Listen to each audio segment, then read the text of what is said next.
Uma uyilunga lomkhonto wesizwe party kuthiwa nanti ithuba iyodwa iposition engafanelanga uvume ukungena kuyo ngoba angeke uhlale, angeke uzuhlale. Iposition yokuba uSecretary General womkhonto wesizwe party. Ngiyacabanga ukuthi selokhu wasungula umkhonto wesizwe party seyibe nabo Secretary General abawu-8 noma abawu-9 if I'm not mistaken. Ngabo 3 ntambama namuhla umkhonto wesizwe party ukhiphe nasi statement ebesibhalwe kanje: Media alert 12 March 2026 overview. The Umkhonto wesizwe Party's national officials invite all members of the media to a press briefing where they will make announcement on the operational and strategic leadership reconfigurations within the MK Party. Date: Thursday, March 12, 2026. Time: 5 o'clock. Location: 5th floor, The Pearls Hotel, Umhlanga, Durban. Note to editors: media representatives are requested to arrive at least 30 minutes earlier to complete security checks. We look forward to your participation in this important event. For inquiries, ngaxhumana noNhlamulo Ndlela. Emveni kokubona le post ngibhekileke kuma-social media platforms wonke womkhonto wesizwe party ukuthi phela bazoba live sibone ukuthi yiziphi lezi nguquko abazenzayo futhi bakhuluma ngani. Abakwenzile ukuthi ku-YouTube channel yabo bakusethile ukuthi ngo-5 bazobe be-live, so ukuthi noma ubani abone ukuthi bazobe be-live kodwa abakaze babe-live kuze kube manje. Ngithe uma ngibrowser nje ngingasayinakile le ndaba bengingazi ukuthi kukhulunywa ngani, ngadibana nanansi ipost efakwe i-SABC News. Ithi breaking news: MKP announces leadership changes. Secretary General Dr. Bongani Mngcwango is replaced by Member of Parliament Sibonelo Nomvalo.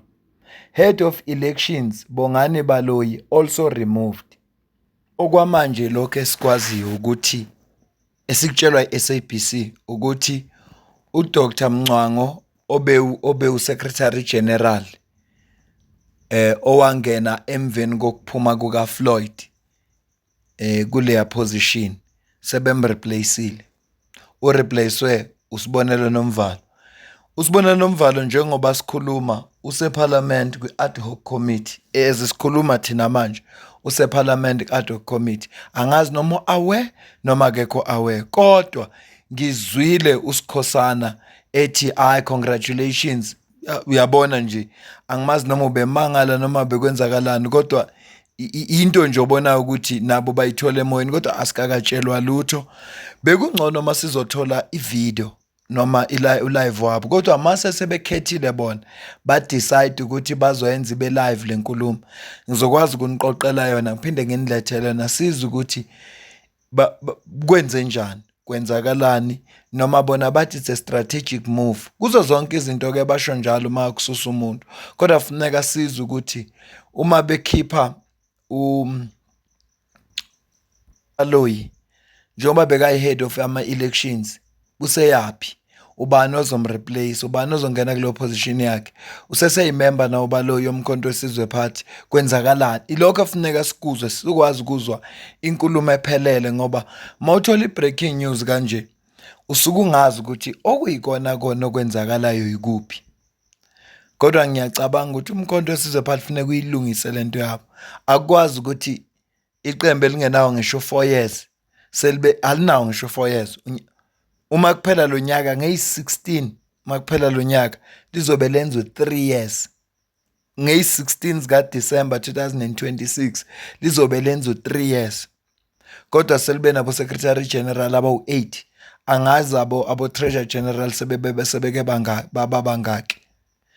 Akwazi ukuthi kungathiwa bonke labantu abenzi kahle, hayi angeke. Kukhona okungawakho umqondo la. Angeke ukuthi abantu abawu-8 noma abawu-7 bese kuthiwa bonke abenzi kahle, bonke Hhayi nokho khona ukushaya amanzi. Ikhona into engahambi kahle la ekufuneka ukuthi bagcine babhekene nayo bayixazulule ngoba uma kungabi bikho uzinzo kubo kanje bebodwa nje, ushuthi la bantu ungakwazi ukubathemba ngomasipala la kufuneka khona bamaneje khona iy'mali ukuze kube khona i-service delivery emphakathini. Ungakwazi kanjani ukubathemba ngomasipala bengenalo uzinzo bona ngokwabo? La kuzofuneka khona babe kwikhansela, kube nakwi-legislature, kube nenkulumo-mpikiswano, kube nani, bamaneje iy'mali ukuze kubazi ukuthi ngoba phela yonke into emuva ngemali ukuze kwazi ukuthi kufike i-service delivery ebantwini. Uma bengenalo uzinzo bona bebodwa, kukhona kodwa esingabathemba ngakho.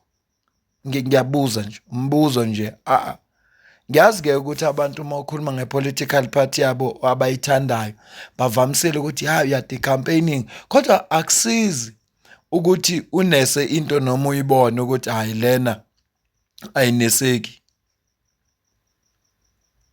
Mina ngiyabuza ukuthi uma bengenalo uzinzo kubo bebodwa nje eziphathi, kufaneke sibathembe ukuthi kuzoba nozinzo kumasipala na? Umbuzo wami loyo. Angizazi mina ukuthi yini le exoshwa Secretary General, kodwa nje uma kwenzekile wanikezwa leya post, ngathi uma unethuba lokunqaba ngathi ungacela ukuthi hhayi ngiyaxolisa mina bengicela ukuqhubeka ngibambe ngapha.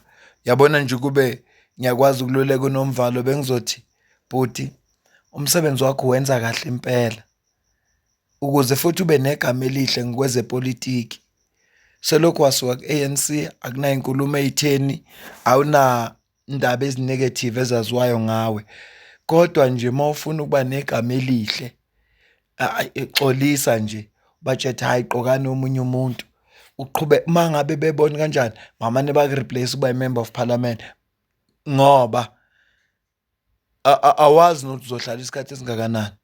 Kusho ukuthi uma ubekwe kuleya position ufuna uhlale ngesinqe esisodwa, kunenkinga ekhona. Kufuneka Umkhonto weSizwe Party usitshele ngelinye ilanga.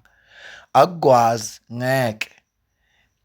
In less than 3 years, phela bana-2 years ogcwele na 3 months.